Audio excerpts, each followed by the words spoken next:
First beetroot குழம்பு செய்யறதுக்கு அடுப்பில் ஒரு பேன் வச்சுட்டு நம்ம வந்து எண்ணெய் ஆட் பண்ணிக்கலாங்க. எண்ணெய் சூடான பிறகு கடுகு கொஞ்சமாக சேர்த்துக்கோங்க. ஸோ கடுகு வந்து நல்லா பொரிஞ்சிட்டே வரும்போது நம்ம வந்து கட் பண்ணி வச்சுருக்க அந்த வெங்காயத்தெல்லாம் வந்து நம்ம சேர்த்துக்கலாம். நான் வந்துட்டு ஒரு மீடியம் சைஸ் அளவுக்கு வெங்காயம் எடுத்திருக்கேங்க. ஓகே, இது கூட வந்துட்டு கொஞ்சமாக கறிவேப்பிலை சேர்த்துக்கோங்க. அதுக்கப்புறம் காரத்துக்காக வந்து 2 பச்சை மிளகாய் நான் சேர்க்குறேன். ஸோ அதை வந்து நல்லா வதக்கி விட்டுட்டே வாங்க. கொஞ்சம் வெங்காயம் வதங்கின பிறகு நம்ம வந்து தக்காளி ஆட் பண்ணிக்கலாம். நான் வந்துட்டு ஒரு சின்ன சைஸ் அளவுக்கு தக்காளி எடுத்திருக்கேங்க. ஓகே, இதை வந்து நல்லா வதக்கி விட்டுக்கோங்க. இப்போ வந்து நம்ம கட் பண்ணி வச்சுருக்க பீட்ரூட்டை வந்துட்டு ஆட் பண்ணிக்கலாம். நான் வந்து ஒரு மீடியம் சைஸ் அளவுக்கு பீட்ரூட் எடுத்திருக்கேன். தோல்லாம் நீக்கிட்டு வாஷ் பண்ணிவிட்டு இந்த மாதிரி கட் பண்ணி எடுத்துக்கோங்க. உங்களுக்கு வேணும்னா நீங்கள் துருவிக்கலாங்க, எப்படி வேணாலும் உங்கள் விஷ் தான். ஓகே, உப்பு சேர்த்துக்கோங்க தேவையான அளவுக்கு. ஓகே, நல்லா மிக்ஸ் பண்ணி விட்டுருங்க. இது கூட வந்து கொஞ்சமாக மஞ்சள்தூள் சேர்த்துக்கோங்க. அதுக்கப்புறமா வந்துட்டு குழம்பு மிளகாத்தூள் தான் நான் சேர்க்குறேன், வேறு எதுவும் இல்லைங்க.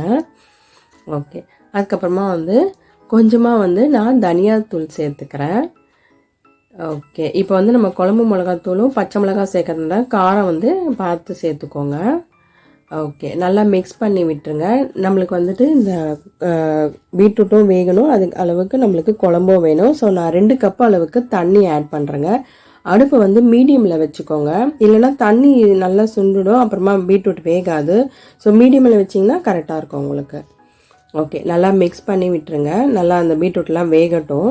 அதுக்குள்ளே நம்ம வந்து ஒரு பேஸ்ட் ரெடி பண்ணிடலாம். நான் வந்து கொஞ்சமாக தேங்காய் எடுத்திருக்கேன். இது கூட வந்துட்டு சோம்பு எடுத்திருக்கேன். அதுக்கப்புறமா வந்துட்டு வாசனைக்காக நான் முந்திரி கொஞ்சமாக ஆட் பண்ணுறேங்க. ஸோ இதை வந்து நல்லா அரைச்சி எடுத்துகிட்டு வந்துடலாம் நம்ம. அதுக்குள்ளே அந்த பீட்ரூட்டும் நல்லா வெந்துடும். ஓகே, நல்லா தண்ணியும் கொதிச்சுட்டே வருது பாருங்கள். கொஞ்சம் நல்லா திக்காயிடுச்சு. இன்னும் கொஞ்சம் நான் உப்பு சேர்க்குறேன், உப்பு கம்மியாக இருக்கிற போல் இருக்கிறதுனால. ஓகே, நல்லா மிக்ஸ் பண்ணி விட்டுருங்க. இது வந்து சாதத்துக்கு, சப்பாத்தி, அதுக்கப்புறமா தோசை எல்லாம் ரொம்ப சூப்பராக இருக்குங்க சைட் டிஷ்ஷாக இது. ஓகே, இங்கே பாருங்கள், நல்லா அந்த பீட்ரூட் நல்லா வெந்துடுச்சு பாருங்கள். ஸோ இப்போ வந்து கரெக்டாக இருக்கும் நம்ம அந்த பேஸ்ட்டை ஆட் பண்ணோம் அப்படின்னா.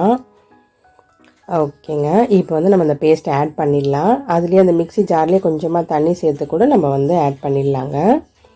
ஓகே, நல்லா மிக்ஸ் பண்ணி விட்டுருங்க. அடுப்பு அதே போல் ஸ்லோலியே வச்சுட்டு கொஞ்சம் நேரம் கொதிக்கிட்டோம். அந்த தேங்காய்லாம் சேர்த்துருக்கோம் இல்லையா, அந்த பச்சை வாசனைலாம் போகணும்.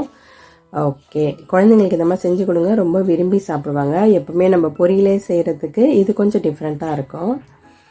ஓகே, நல்லா மிக்ஸ் பண்ணி விட்டுருங்க.